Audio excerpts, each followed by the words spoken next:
50 বছর বয়সে অংশ নিয়েছেন ভর্তি যুদ্ধে। সদ্য উচ্চ মাধ্যমিক শেষ করা শিক্ষার্থীদের সাথে পরীক্ষার সিটে বসেছেন নওগাঁর তাহিদুল ইসলাম তাকু। 15 ফেব্রুয়ারি এমন দৃশ্যের দেখা মেলে জগন্নাথ বিশ্ববিদ্যালয়ের কলা অনুষদের ভর্তি পরীক্ষায়। বিশ্ববিদ্যালয়টি শহীদ সাজিদ ভবনের 4র্থ তলায় মাইক্রোবায়োলজি বিভাগের 418 নম্বর কক্ষে পরীক্ষায় অংশ নেন তিনি। শিক্ষার যে কোনো বয়স নেই সেটাই প্রমাণ করলেন তিনি। পরীক্ষার শুরুর আগে তিনি গণমাধ্যমকে জানান, বিশ্ববিদ্যালয়ে পড়াশোনা করার তীব্র বাসনা নিয়ে একের পর এক ভর্তি পরীক্ষায় অংশগ্রহণ করে যাচ্ছি। আমি আমার চেষ্টা অব্যাহত রাখব। তিনি আরও বলেন, আমি 1989 সালে অসুস্থ হয়ে পড়ি। তারপর দীর্ঘদিন অসুস্থতার মধ্যেই কাটাতে হয়েছে আমাকে। এখনো পুরোপুরি সুস্থ হতে পারিনি। 2014-15 সাল নাগাদ মোটামুটি সুস্থ হলে আমি আমার পড়াশোনা চালিয়ে যাই।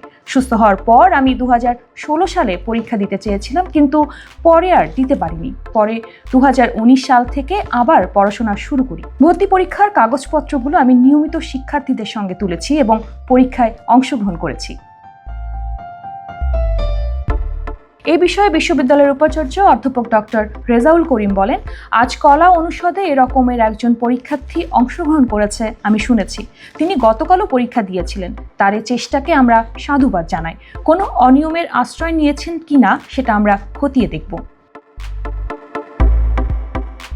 তাহিদুর রহমান এনায়েতপুর দাখিল মাদ্রাসা থেকে দাখিল ও গয়রা তেঁতুলিয়া দাখিল মাদ্রাসা নওগাঁ থেকে আলিম পাশ করেছেন।